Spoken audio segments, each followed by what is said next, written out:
The talented hands that once played beautiful music for the Tudor court were brutally crushed on the torture rack, forcing Mark Smeaton to scream the most devastating lie in history: "I slept with the Queen."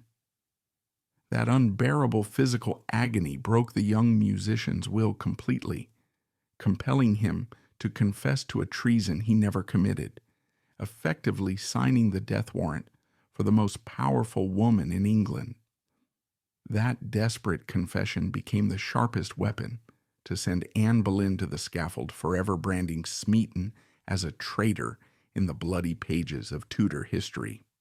In reality, he was just a pathetic pawn, the only accused man without a noble title to protect him, doomed to suffer the cruelest torture and die in utter shame just to legitimize the king's ruthless political script. Mark Smeaton was born around 1512. His origins are shrouded in the fog of insignificance that covers most commoners of the era. The surname Smeaton suggests a connection to the artisanal class. Some historians argue for a Flemish extraction, perhaps deriving from de Smet. If he was indeed the son of a carpenter or a tailor, his destiny was pre-written. He should have spent his life in a workshop, his hands calloused by tools, his horizon limited to the parish boundaries. He should have married a girl from the neighborhood, raised a brood of children, and died knowing exactly where he fit in the great chain of being. But Mark had a defect, or perhaps a gift, that made this life impossible. He was a prodigy. Music in the 16th century was not background noise. It was a divine science. It was the representation of the celestial harmony of the spheres. King Henry VIII himself was a talented musician and composer, a man who owned hundreds of instruments and prided himself on his singing voice. In Henry's court, music was a currency. Young Mark likely began his career as a chorister. This was the classic route for a talented boy from a poor family. If you had a voice that could soar into the high vaults of a cathedral, the church would feed you, clothe you, and educate you. It is highly probable that Smeaton found his way into the household of Cardinal Thomas Wolsey. Wolsey, the butcher's son, who became the most powerful man in England, was a great patron of the arts. His choir was said to rival the king's own. In Wolsey's household, Smeaton would have learned not just music, but the peculiar geography of power. He would have seen how a low-born man could command dukes and earls. He would have learned that talent could make you a prince of the church, if not by blood. When Wolsey fell from grace in 1529, stripped of his power by a king impatient for a divorce from Catherine of Aragon, his assets were seized. This included his palaces, his plate, his tapestries, and his musicians. Henry VIII, with his sharp ear, plucked the best of Wolsey's choir for his own chapel royal. Mark Smeaton was one of the chosen. Entering the service of the king was like stepping onto the surface of the sun. It was brilliant, blinding, and instantly dangerous. Smeaton was no longer just a singer. He developed into a multi-instrumentalist of rare skill. He mastered the lute, the virginals, the viol, and the organ. But it was his voice, a clear, emotive tenor, and his skill on the lute that likely drew the king's personal attention. Henry VIII suffered from insomnia and melancholy. He needed distraction. He needed beauty. The man who could provide that beauty was granted a terrifying privilege: access. The Tudor court was spatially organized into concentric circles of exclusivity, designed to filter access to the monarch based on status and intimacy. At the outermost layer lay the Great Hall, a bustling communal space where lower servants and members of the public gathered to eat. Moving inward, one entered the presence chamber, a more restricted zone where the king formally held court and received official visitors. Finally, at the heart of the structure was the privy chamber, the king's private apartments, representing the ultimate inner sanctum, accessible only to his closest personal attendants. Access to the privy chamber was the holy grail of Tudor politics. It was restricted to the gentlemen of the privy chamber, high-born men like Henry Norris and Francis Weston, who dressed the king, guarded his door, and essentially ran the government by controlling who could speak to the monarch. Musicians, however, occupied a strange gray zone. They were servants, yes, but they were intimate servants. Mark Smeaton was eventually made a groom of the chamber. This title was his ticket to the inner sanctum. It meant he could walk through doors that were barred to wealthy merchants and minor knights. He saw the king in his nightshirt. He saw the king angry, drunk, weeping, or laughing. He became a fixture in the private lives of the royals. This proximity to power acted like a drug on Smeaton. By the early 1530s, the carpenter's son had vanished. In his place stood a young man of roughly 23, draped in satins and velvets. Smeaton's lavish spending eventually became a subject of intense court gossip. While records indicate his official wage was approximately £100 per year, a sum equivalent to a comfortable upper-middle-class salary today, it was far from enough to sustain the extravagant lifestyle he adopted. He brazenly flouted sumptuary laws by wearing silks reserved for the nobility, employed his own private staff of servants, and maintained a stable of fine mounts, a costly pursuit typically restricted to the landed gentry. Where did the money come from? Perhaps gifts from the king, or perhaps, as his enemies whispered, he was leveraging his position for bribes. If you want the king to hear your petition, speak to the musician. He can whisper in the king's ear while he plays. The older nobility, men whose families had fought at Agincourt and Bosworth, looked at Smeaton with deep distaste. To them he was a popinjay, a peacock strutting in borrowed feathers. They despised his new money, his lack of breeding, and his arrogance. Thomas Wyatt, the poet and courtier, who would narrowly survive the purge of 1536, would later describe Smeaton with a biting metaphor, a rotten twig upon so high a tree. They saw him as fragile, dead wood clinging to the oak of the monarchy. But Smeaton, blinded by the lights of the court, believed he was part of the tree itself. It was into this volatile mix of class tension and personal ambition that Mark Smeaton began to interact with Queen Anne Boleyn. Anne was the catalyst for the English Reformation. She was the woman for whom Henry had broken with Rome. By 1536, however, her position was precarious. She had promised Henry a son. She had delivered a daughter, Elizabeth, and a series of heartbreaking miscarriages. The atmosphere in Anne's apartments was high-strung, intellectual, and incredibly tense. To alleviate the pressure, Anne surrounded herself with her favorites, young, handsome men who engaged in the game of courtly love.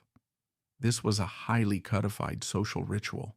The men would declare their undying love for the queen. They would write poetry, wear her colors, and sigh dramatically in her presence. The queen, in turn, would act the part of the benevolent but unattainable mistress. It was a game. Everyone knew the rules.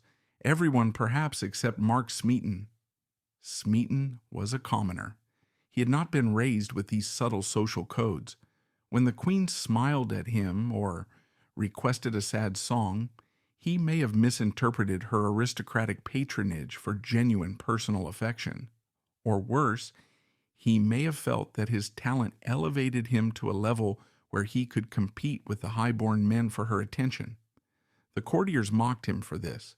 They called him Marmoset, a derogatory nickname likening him to a monkey. They sensed his desperation to belong. But Smeaton's greatest sin was not his ambition. It was his inability to read the room. In the spring of 1536, the political ground was shifting beneath their feet. Thomas Cromwell, the king's master secretary, was looking for a way to remove Anne Boleyn. The king's eye had wandered to Jane Seymour. Cromwell needed ammunition. He needed a scandal. While Cromwell watched from the shadows, Smeaton made a fatal error. He grew moody. He grew possessive. He began to sulk when the Queen did not pay him enough attention. The incident that sealed his fate occurred on April 29th, 1536, at Winchester Palace. Queen Anne noticed Smeaton standing in the round window of her presence chamber. He looked dejected, leaning against the frame, a picture of melancholic brooding. Anne, perhaps annoyed by his sullen behavior, approached him. The conversation that followed was witnessed by others, and it would be dissected in a court of law.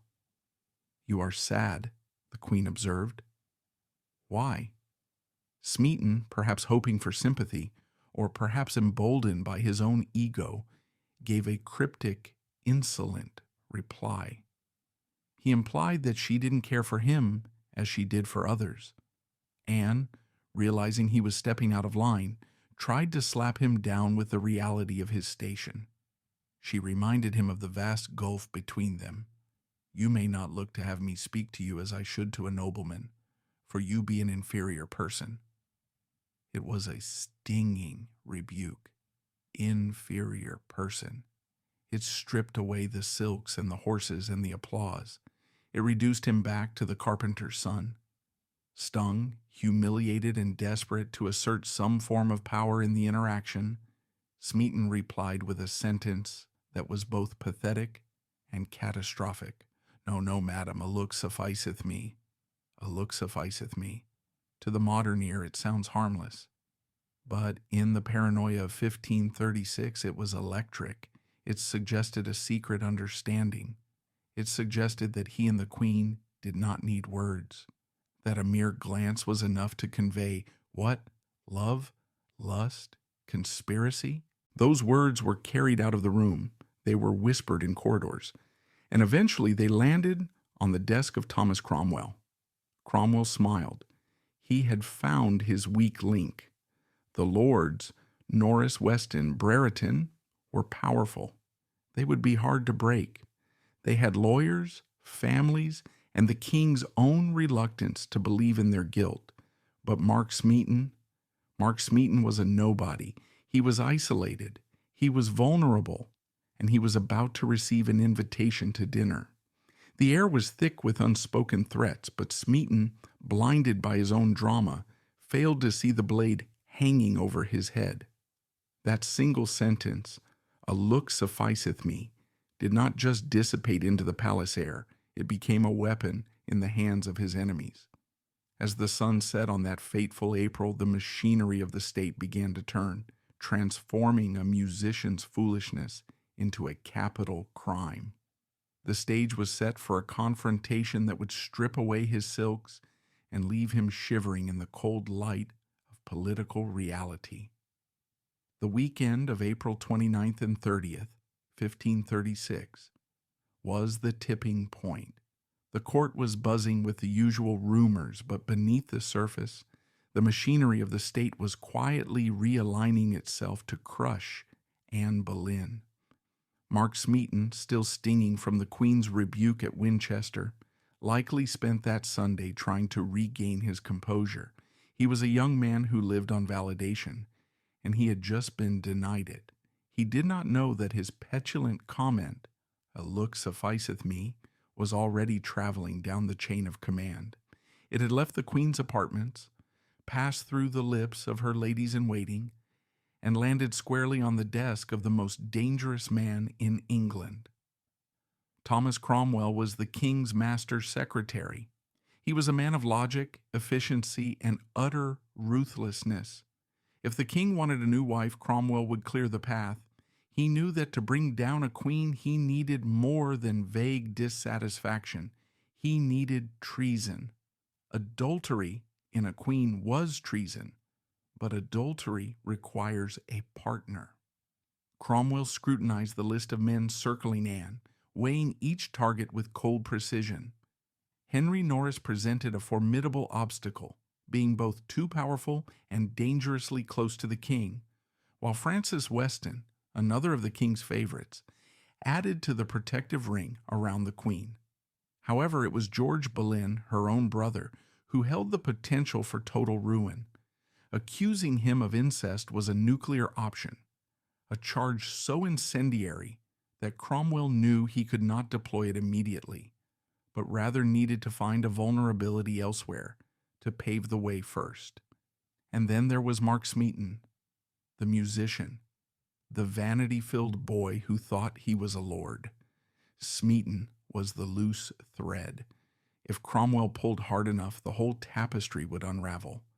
On the morning of Sunday, April 30th, 1536, a message arrived for Mark Smeaton. He was invited to dine at Cromwell's house in Stepney. For a social climber like Smeaton, this must have felt like a triumph. Thomas Cromwell was the second most powerful man in the realm. An invitation to his private residence was a signal that Smeaton had finally arrived. He was being taken seriously. One can imagine Smeaton preparing for this dinner. He likely chose his finest doublet, perhaps one of the velvet ones he wasn't legally supposed to wear. He would have groomed himself meticulously, rehearsing the witty anecdotes and songs he might perform to charm the secretary. He walked out into the spring air, confident, arrogant, and utterly blind to the reality of his situation. He traveled to Stepney, likely by barge along the Thames or on one of his expensive horses.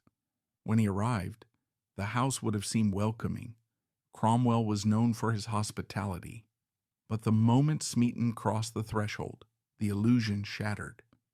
Contemporary accounts suggest that as soon as Smeaton entered the room, the doors were bolted behind him. There were no other guests. There was no banquet table laden with food. There was only Cromwell, flanked by two of his toughest agents, Sir William Fitzwilliam and Sir William Paulet. The trap had snapped shut. The shift from guest to prisoner was instantaneous. The niceties of court life evaporated. Cromwell didn't offer wine, he offered accusations.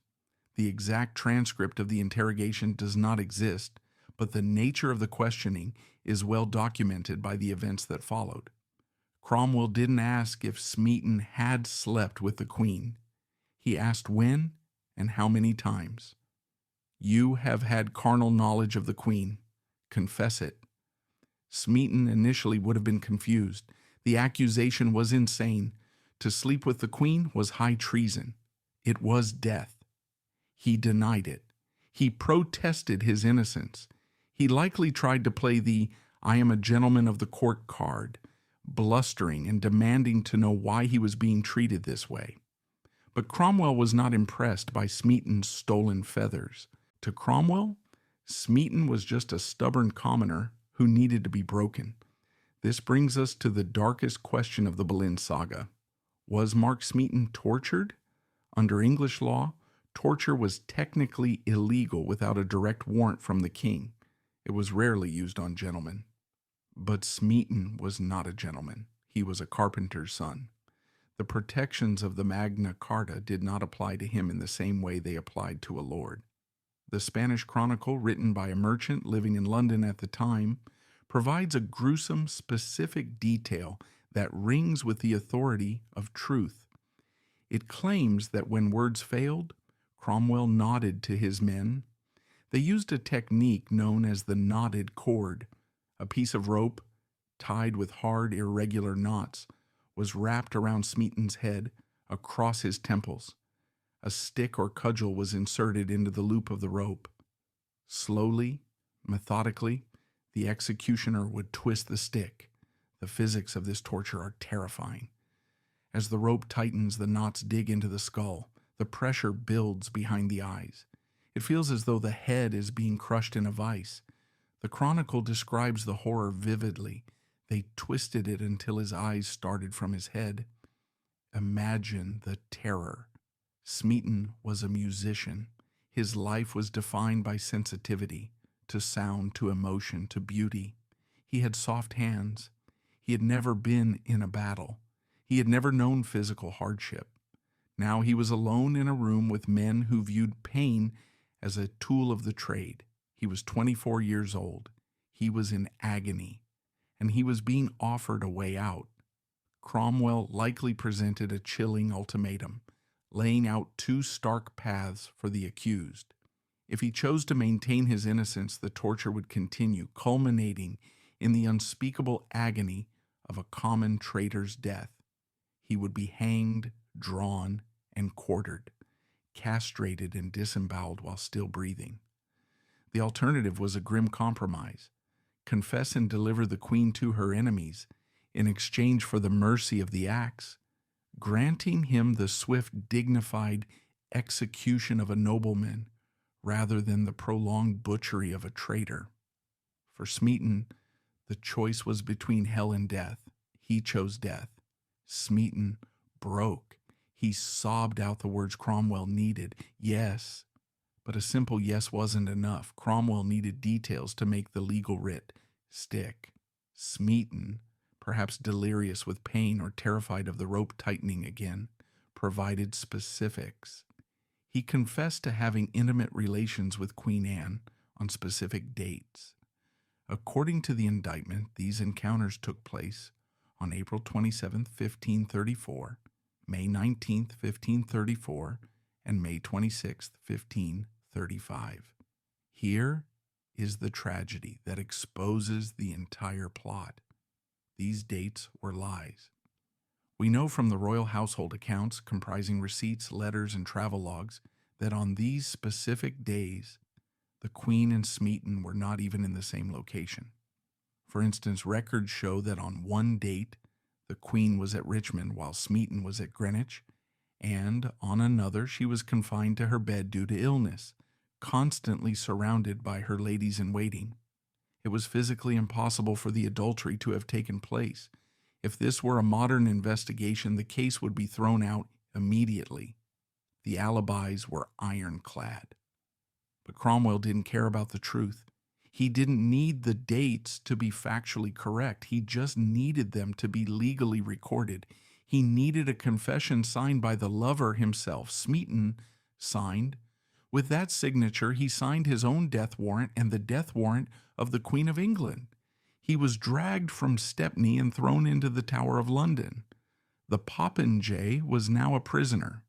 He was placed in irons, the damp cold of the stone walls replacing the warmth of the palaces he loved. Smeaton's confession was the spark that ignited the powder keg. Cromwell moved with terrifying speed. He could not let the king change his mind. He needed to strike while Henry was angry and paranoid. May 1st, 1536, the May Day joust. The very next day, the court gathered at Greenwich for the traditional May Day joust.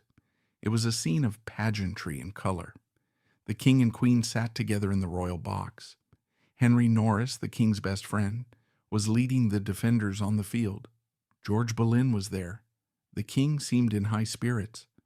But midway through the joust, a messenger arrived. He whispered something to the king. It was the news of Smeaton's confession. Henry VIII's reaction was immediate and violent. He stood up abruptly. He did not say goodbye to the queen. He did not look at her. He simply turned and stormed out of the box, taking a small retinue with him. He called for Henry Norris to ride with him. For the queen, left sitting alone in the royal box while the crowd murmured in confusion, this was the moment the sky fell. She would never see Henry again. On the ride back to London, the king confronted Norris. He told Norris that Smeaton had confessed and implicated the others. He offered Norris a deal. Confess now, and I will spare your life. Norris, a man of ancient blood and immense pride, refused. He famously replied, "I would rather die 1,000 deaths than be guilty of such a falsehood." Norris was arrested upon arrival, May 2nd, 1536, the Queen's arrest. The next morning, the net closed. George Boleyn was arrested. Francis Weston and William Brereton were dragged from their beds or homes. And finally, a barge arrived at Greenwich for Anne Boleyn. She was informed that she was being taken to the Tower. As the barge passed through the Traitor's Gate, the Water Gate with its grim iron teeth, Anne famously fell to her knees. "O Lord, help me, as I am guiltless of this whereof I am accused." By the evening of May 2nd, the Tower of London was full. The Queen was in the royal apartments. The 4 gentlemen were in various cells, and Mark Smeaton was in his dungeon. He was the odd one out. The other men, Norris, Boleyn, Weston, Brereton, were communicating, sending messages, preparing their defense. They were baffled by the charges. They assumed there had been a mistake. They were preparing to fight. Smeaton was silent. He alone knew that there was no mistake. He knew there would be no fight. He had already surrendered. He was kept in leg irons, a harsh treatment that the gentlemen were spared. The physical pain of the torture would be subsiding, replaced by the deep, hollow ache of dread. Did he feel guilt? Did he think about the woman who had made him a star, the woman whose life he had just destroyed? Or was he entirely consumed by self-preservation, clinging to the promise Cromwell had made, the axe, not the knife, the axe, not the knife? He was the fulcrum upon which the entire coup rested. If he recanted, if he stood up in court and screamed that he had been tortured, that Cromwell had crushed his head with a rope, Cromwell's case might collapse. The king might waver. Cromwell knew this, and so Smeaton was kept isolated. No lawyers, no friends, just the walls, the rats, and the memory of the knotted cord. The stage was set for the trials. The crown had its villain. Now they just needed to execute the performance. By the second week of May 1536, London was a city holding its breath. The news had spread through the taverns and the marketplaces like a contagion.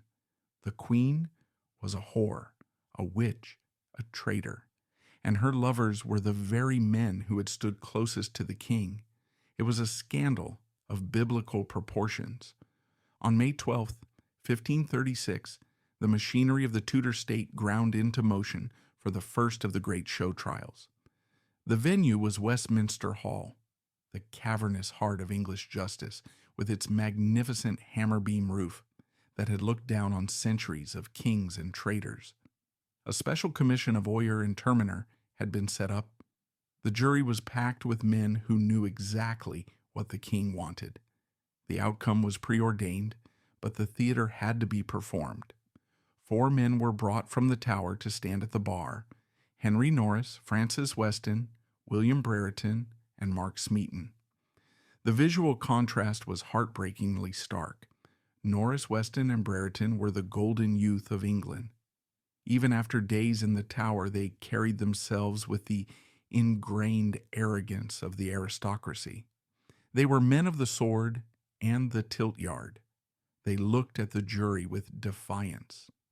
And then there was Smeaton, the musician, the inferior person. He stood apart, likely shackled more heavily than the others. He looked diminished. The bravado of the popinjay had been scrubbed away by the stone walls of his cell and the terrors of his interrogation. He was pale, shaking, a shadow of the man who had worn the king's velvets. The indictment was read. It was a litany of filth. They were accused not just of adultery, but of plotting the king's death, the ultimate definition of high treason. Then came the moment that sealed their fates. The clerk of the court asked for their pleas. Henry Norris, not guilty.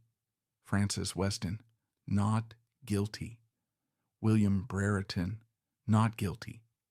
They spoke clearly, loudly. They were ready to fight.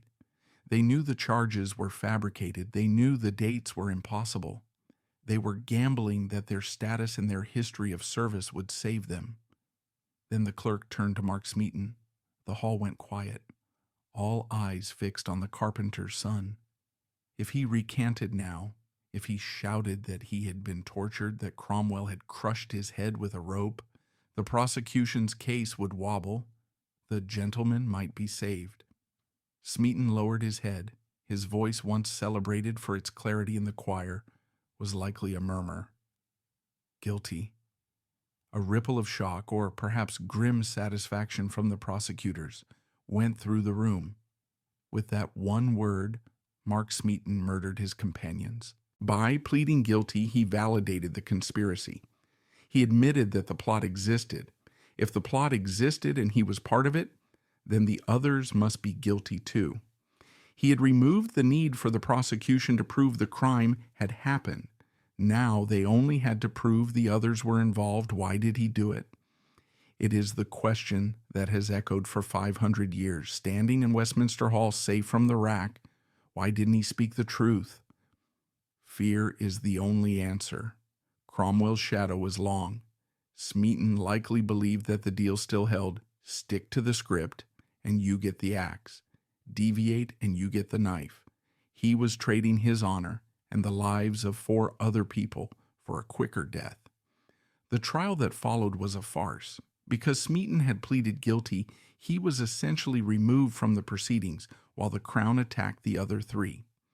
Attorney General Sir Christopher Hales laid out the evidence, which was entirely circumstantial, constructed from mere conversations, glances, and the poisoned testimony of court gossips. The prosecution alleged that Norris had visited the Queen's chambers late at night, that Weston had flirted too openly, and that Brereton had courted the Queen with gifts. The men defended themselves with vigor. They pointed out the absurdities. They relied on the wager of law, their oath against the king's. In a fair court they might have walked free, but the jury was not there to listen. They were there to convict. It took little time for the verdict to be returned, guilty, all of them. Then came the sentencing. This was the moment the reality of 16th century justice crashed down upon them. The penalty for high treason was not merely death, it was ritual obliteration. The presiding judge placed the black cap upon his head.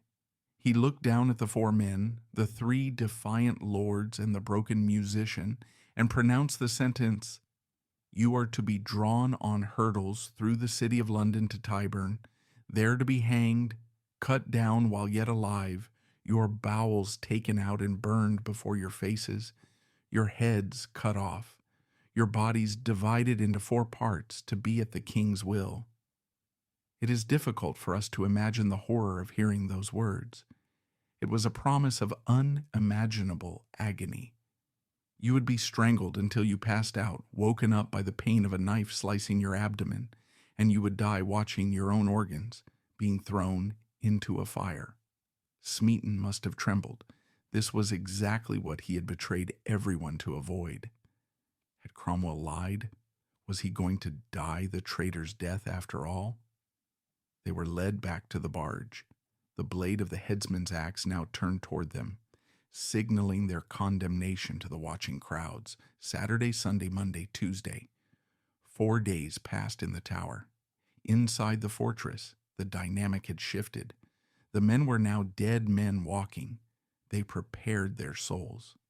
For George Boleyn and Queen Anne, the trials came a few days later, on May 15th. They too fought brilliantly. George Boleyn decimated the evidence against him, mocking the prosecution. Anne was dignified and sharp, but Smeaton's confession hung over them like a shroud. Because one man had said yes, the jury could pretend they believed the guilt of the others. They too were condemned. Now 6 people waited for death. It was during this time that the king's mercy was revealed. Henry VIII, in a magnanimous gesture to the men he had once loved, commuted the sentences. There would be no hanging, no drawing, no quartering. The sentence was death by beheading. For Norris, Weston, Brereton, and George Boleyn, this was their right as aristocrats. For Mark Smeaton, it was a promotion. By granting Smeaton the axe, Henry was making a subtle, toxic political point. He was elevating Smeaton. He was saying, see, he really was her lover. He is worthy of a nobleman's death because he shared a queen's bed. Even in his act of mercy, the king was reinforcing the lie. Smeaton in his cell likely felt a wave of profound relief. He had bought his clean death. The deal had been honored, but the psychological toll must have been devastating. He knew, as he sat in the dark, that the Queen was going to die because of him. He knew that George Boleyn, a man he had served, was going to die because of him. On the eve of the execution, the prisoners were allowed to confess their sins to a priest. This was a sacred ritual. To lie in your final confession was to damn your soul to eternal hellfire. Did Smeaton confess the truth to his priest? We will never know. The seal of the confessional is absolute, but we know what he said and didn't say on the scaffold. The sun rose on Wednesday, May 17th, 1536. The scaffold was built on Tower Hill just outside the fortress walls to accommodate the massive crowds. The lieutenant of the Tower, Sir William Kingston, gathered the 5 men. It was a macabre procession. George Boleyn, Viscount Rochford, Sir Henry Norris, Sir Francis Weston, William Brereton, Mark Smeaton. They were led out of the gates. The noise of the crowd would have been a physical force, a roar of thousands of Londoners. Smeaton was the lowest in rank, which meant, by the cruel etiquette of the time, he would likely die last. He would have to watch. He stood on the wooden platform, the sawdust already scattered to catch the blood. He watched George Boleyn step forward. George gave a long, passionate speech, not admitting guilt, but preaching to the crowd about the fickleness of fortune. Thwack. The axe fell. George's head rolled. Then Henry Norris, the king's friend, silent, stoic. Thwack. Then Weston, young, handsome Weston, who had a wife and child. Thwack. Then Brereton. Thwack. The scaffold was now slippery with blood. The smell of hot copper was overwhelming. The bodies were being dragged aside, the heads collected. And then Mark Smeaton stood alone. The crowd stared at him. This was the moment. The villain of the piece, the man who had started it all. Anne Boleyn, watching from her window or waiting for the report, prayed that now at the very end, he would clear her name. He had nothing left to lose. He was seconds away from meeting God. Smeaton stepped to the rail. He looked out at the sea of faces. He spoke. Masters, I pray you all pray for me, for I have deserved the death. That was it. No vindication for the Queen, no retraction, no, I was tortured. Just, I have deserved the death. It was a masterpiece of ambiguity. Did he deserve death because he was a traitor? Or did he deserve death because he was a sinner, a liar who had borne false witness? He turned to the executioner. He forgave the man. He knelt in the blood of his betters. He placed his head on the block. He likely closed his eyes, shutting out the gray London sky and the judgment of the world. The axe rose. The axe fell. The nightingale was silenced. The death of Mark Smeaton was not the end of his humiliation. The bodies of George Boleyn and the other gentlemen were collected with some reverence. They were taken into the chapel of St. Peter ad Vincula, within the tower walls, and buried. They were traitors, but they were noble traitors. Smeaton was different. His body was treated as refuse. It was likely dumped in a shallow grave in the churchyard or the common pit. But the heads were the property of the king. The heads of traitors were displayed on London Bridge as a warning to all. To prepare a head for display, it had to be preserved. This was a gruesome industrial process. The heads were taken to the executioner's quarters. They were thrown into a cauldron of boiling water to cook the flesh and stop it from rotting too quickly. They were dipped in tar to seal them against the elements and the birds. Mark Smeaton's head, the face that had charmed the court, the mouth that had sung the king's favorite songs, was boiled, tarred, and jammed onto a wooden pike. It was raised high above the stone gate of London Bridge. For weeks, the empty eye sockets of the musicians stared down at the merchants and the travelers entering the city. He had wanted to be seen. He had wanted to be high above the common people. Now, in a horrific twist of irony, he was. When the news reached Anne Boleyn that Smeaton had died without clearing her, her hope died with him. She knew there would be no reprieve. 2 days later, on May 19th, a French swordsman would sever her neck. History moved on. The king married Jane Seymour. The court went back to its dancing and its intrigue. The name Mark Smeaton became a whisper, a cautionary tale. But the mystery remains.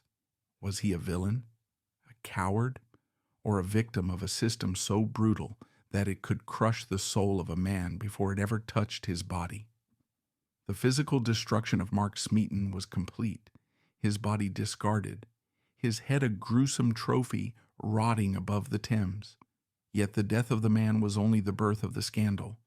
The blood washed away from Tower Hill, but the ink on the confession remained indelible.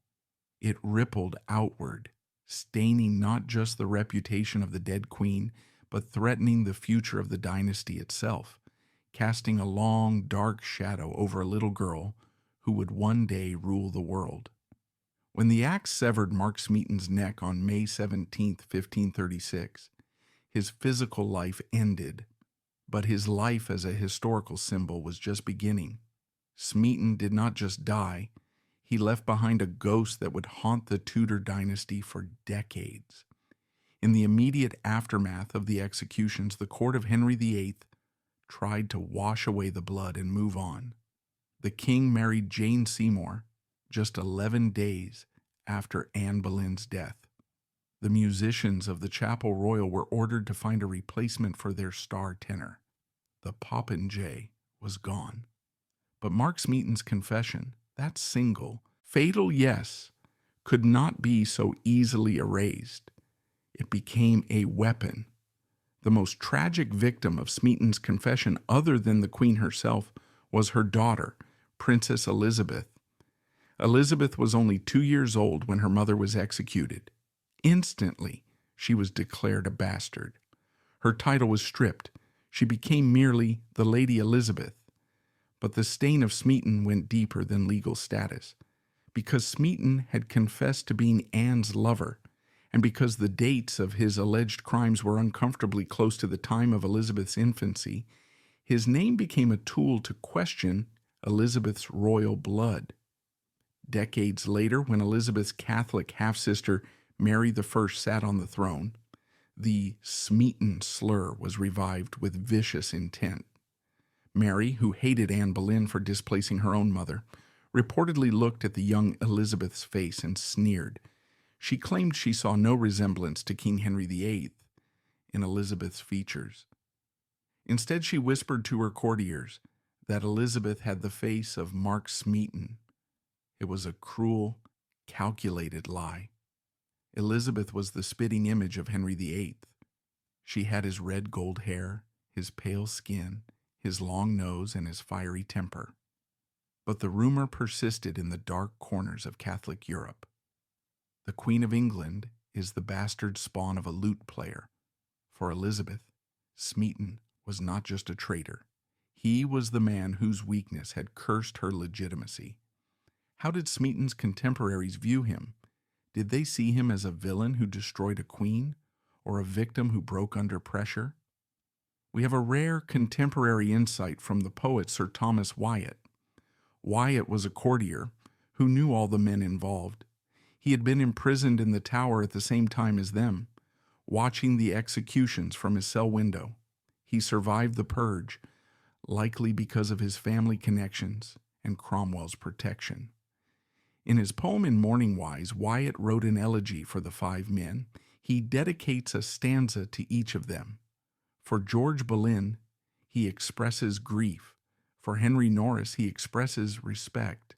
For Weston and Brereton, he expresses pity. But for Mark Smeaton, the tone changes. It is not hateful, but it is dripping with a sorrowful disdain for a man who tried to be something he wasn't. Ah, Mark, what moan should I for thee make? Thou that wouldst climb and battest no wit below, thy climbing high, thy fall low. and crying loud, "A rotten twig upon so high a tree." A rotten twig upon so high a tree. It is the definitive epitaph. To the aristocrats of the Tudor court, Smeaton was not a monster. He was just rotten wood. He was weak material. He had grafted himself onto the high tree of the monarchy, but he lacked the strength to withstand the storm. When the wind blew, the twig snapped. Wyatt's poem suggests that the court viewed Smeaton not with anger, but with a shake of the head. He was a cautionary tale about social climbing. Stay in your lane, the poem seems to say. Do not try to fly with eagles if you are a sparrow. For 500 years, historians have raked over the ashes of 1536, trying to determine the ultimate truth. Was Mark Smeaton guilty? The consensus among modern historians such as Eric Ives, Alison Weir, and Susanna Lipscomb is a resounding no. The evidence against the affair is overwhelming, rooted first in factual impossibility. The specific dates Smeaton confessed to were demonstrable fabrications, as he was not even physically present in the Queen's vicinity at those times. Beyond mere logistics, the accusation completely ignores the rigid class barriers of the era and Anne's own character. Known for her obsession with rank and dignity, it is psychologically inconsistent to believe she would risk her life and crown for a low-born employee, whereas a flirtation with a noble like Norris might have been plausible. Finally, the case collapses due to a total lack of corroboration, as no other confessions were offered, and not a single servant, among the many ladies-in-waiting who slept in the Queen's crowded bedchamber, ever reported seeing Smeaton enter. So if he was innocent, why is he the only one who admitted guilt? This brings us back to the torture debate. Some revisionist historians have suggested that perhaps Smeaton wasn't tortured physically. They argue that Cromwell was a master of psychological manipulation. Perhaps Cromwell simply sat Smeaton down and said, "Mark, nobody cares about you. You are a nobody. If you stay silent, you will die in agony. If you help me, I will make it quick." However, the knotted cord story from the Spanish Chronicle remains the most persistent explanation. It fits the speed of the confession, it fits Smeaton's terror, and it fits the ruthless profile of the Tudor state when dealing with commoners. There is, however, a third darker theory. Some have whispered that perhaps Smeaton was promised life. Perhaps Cromwell told him, "Confess, implicate the Queen, and the King will pardon you. You will be exiled, but you will live." If this is true, then Smeaton's walk to the scaffold was even more horrific. He would have been waiting right up until the moment the axe fell for the messenger to ride up shouting, "Stop." He would have realized as he knelt in the straw that he had been played. The silence of the king was the final betrayal. One final mystery lingers. We know where Anne Boleyn is buried. We know where George Boleyn is, but Mark Smeaton is lost. Because he was a commoner, his remains were not recorded in the chapel register. He was likely thrown into the plague pit area of the Tower grounds or a shallow hole near the scaffold. His remains were lost to history, likely thrown into a common pit, mingled in the dust with the lords he so desperately wanted to emulate. In death, he finally achieved the equality he craved in life. While the historians argued over his guilt, the artists were fascinated by his tragedy. Smeaton became a stock character in the drama of Anne Boleyn, sometimes a villain, sometimes a fool, but increasingly a heartbreaking symbol of innocence destroyed. To understand Smeaton's legacy, we must look at how he transformed from a rotten twig into a romantic hero. In the 19th century, the Romantic movement swept through Europe. Artists became obsessed with doomed queens and tragic love affairs. Anne Boleyn was the perfect subject. In 1830, the Italian composer Gaetano Donizetti premiered his opera Anna Bolena. In this retelling, Mark Smeaton is a major character, but he is not the arrogant social climber of history.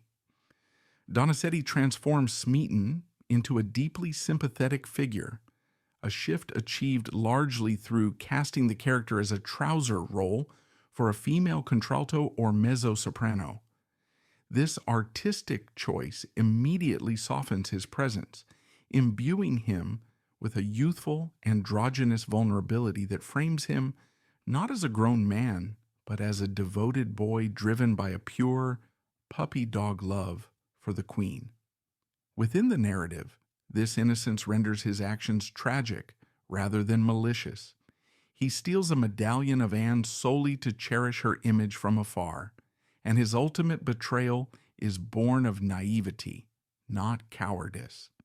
In a heartbreaking twist, Smeaton confesses not because he breaks under torture, but because he is cruelly tricked into believing that admitting guilt is the only way to save the life of the woman he loves.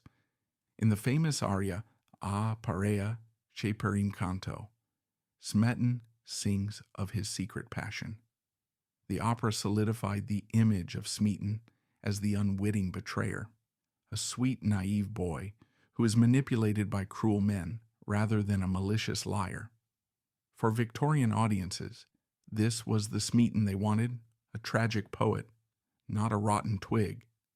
In the 21st century, two major portrayals of Smeaton have dominated the popular imagination, offering two wildly different interpretations of the man. The Arrogant Fool, Hilary Mantel's Wolf Hall. In Hilary Mantel's Booker Prize-winning novels, the story is told from the perspective of Thomas Cromwell. Since Cromwell is the hero, his victims must be to some extent deserving of their fate. Mantel's Smeaton is unlikable. He is depicted as the spider. He is vain, prancing, and dangerously indiscreet. He wears clothes he shouldn't. He mocks Cromwell. When Cromwell interrogates him in Wolf Hall, it is a battle of wits. Smeaton is trapped not just by Cromwell's cruelty, but by his own stupidity and vanity. Mantel restores the popinjay image, a man whose ego wrote checks his status couldn't cash. The tortured soul, the Tudors, in the popular Showtime series. The Tudors, Smeaton is portrayed with intense sympathy. Here we see the courtly love trap in high definition. Smeaton is a sensitive artist who misreads the signals of the bored, stressed aristocrats. The interrogation scene in The Tudors is brutal. It leans heavily into the knotted cord narrative. We see a man who is physically dismantled until he has no choice but to lie. When he dies, the audience weeps for him. He is the collateral damage of a war between titans. These two portrayals represent the duality of Smeaton's memory. Was he the architect of his own destruction, or the innocent lamb? We speak often of Smeaton the traitor, but rarely of Smeaton the musician.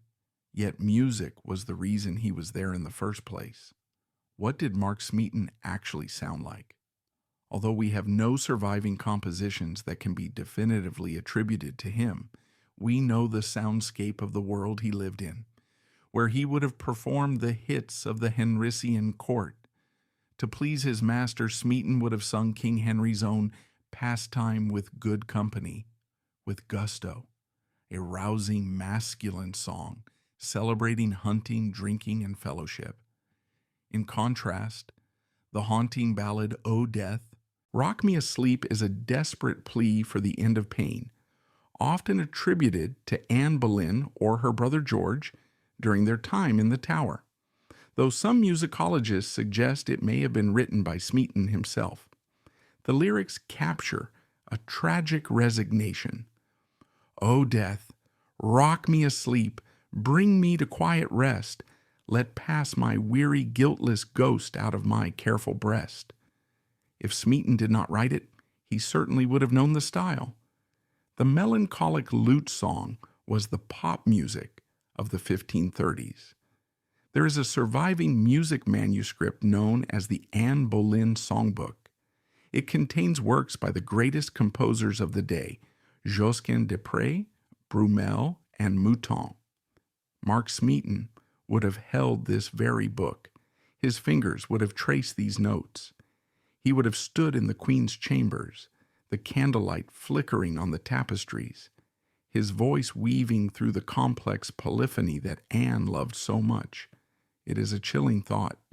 The very talent that brought him into that room was the same talent that allowed him to be framed. If he hadn't sung so beautifully, he would have remained a carpenter's son, safe in obscurity. Ultimately, the story of Mark Smeaton is a story about class. In the Tudor court, you could be a villain or a victim, but you had to be one of them. Mark Smeaton was the eternal outsider. He is the prototype of the talented Mr. Ripley figure, the person who gains entry to an elite circle through charm and skill, but who is never truly accepted. The courtiers let him in because he amused them. They let him dress up. They let him play their games. But the moment the game turned deadly, they remembered exactly who he was. In the eyes of the Queen, he was merely an inferior person, while the King viewed him as nothing more than a disposable tool. Even to the other accused men, he was looked upon with disdain, a rotten twig, destined to snap under pressure. Even in the history books, he is often listed last. Boleyn, Norris, Weston, Brereton, and Smeaton. He remains the footnote.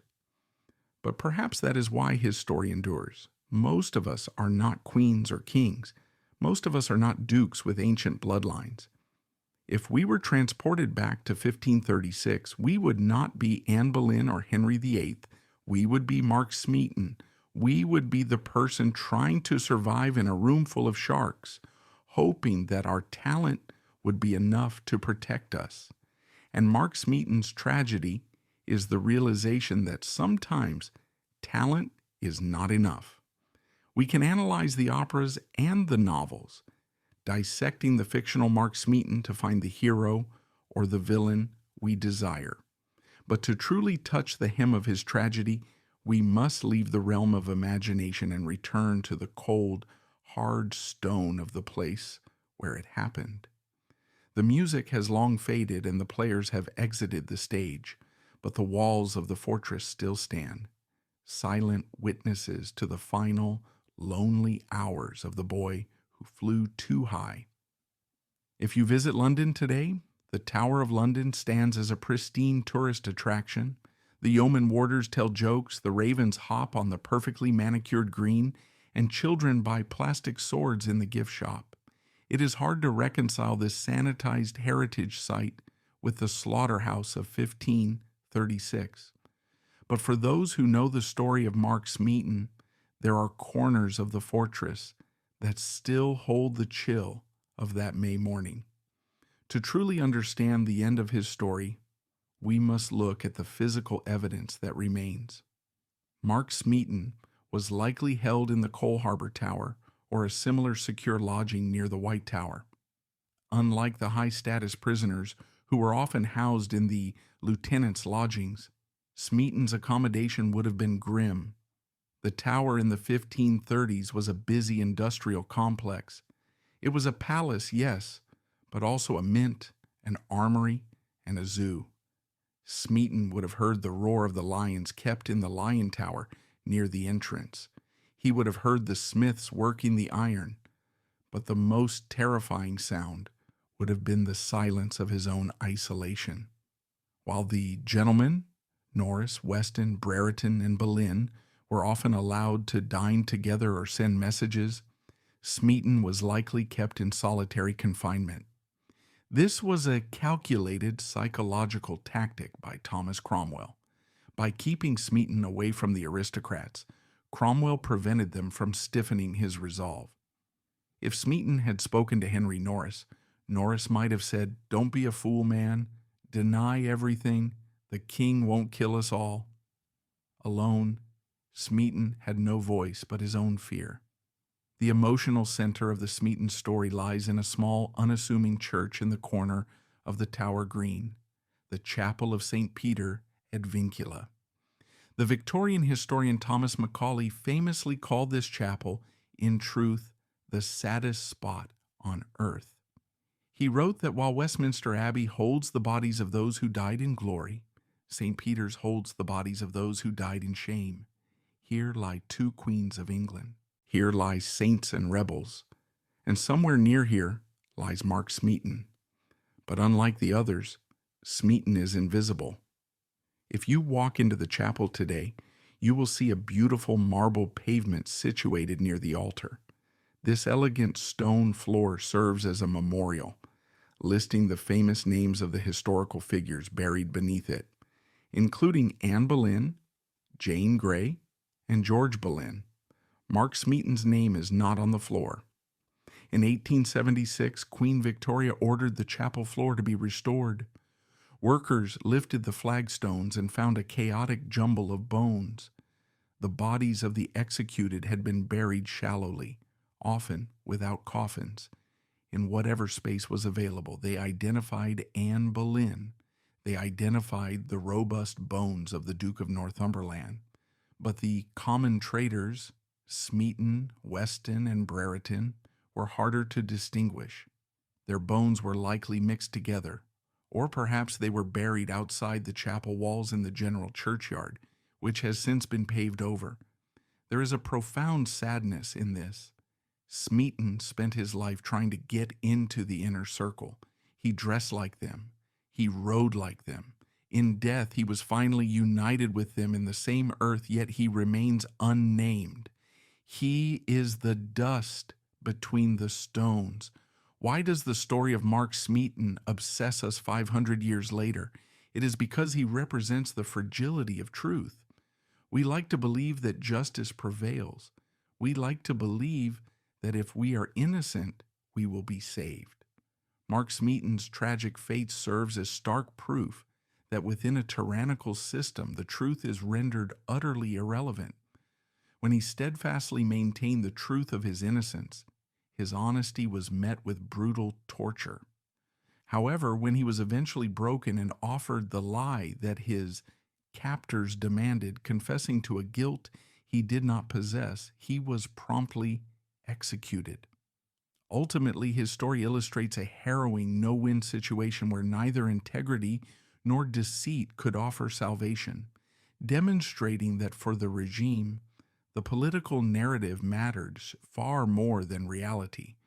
There was no right move for Mark Smeaton. Once Thomas Cromwell pointed his finger at him, Mark Smeaton was dead. The only choice left to him was how to die. He chose the path of least resistance. He chose the mercy of the axe. History has judged him harshly for it. We call him the weak link. We contrast him with Henry Norris, who died saying, "I would rather die 1,000 deaths than be guilty of such a falsehood." But Norris was a wealthy, powerful man, trained in the code of chivalry. He had a family name to protect. Smeaton was a musician. He was trained to please. He was trained to harmonize. When the most powerful men in England told him to sing a song of treason, he sang it. He wasn't a hero. He was just a man who was afraid of pain. And in that fear, he is perhaps the most relatable person in the whole bloody drama. On May 17, 1536, the executioner wiped his axe. The crowd dispersed, heading back to their workshops and taverns. The king went to dinner. Mark Smeaton was gone. But his voice, that angelic tenor, had shattered the Tudor dynasty. His confession ended the life of the most controversial queen in English history. It paved the way for the Reformation to twist and turn. It left Elizabeth I motherless, not bad for a carpenter's son. In the end, Mark Smeaton got exactly what he wanted: immortality. He wanted to be remembered. He wanted to be part of the king's story, and he is. You cannot tell the story of Henry VIII without telling the story of the musician who brought down a queen. He flew too close to the sun, and he burned. But 500 years later, we are still watching the fire.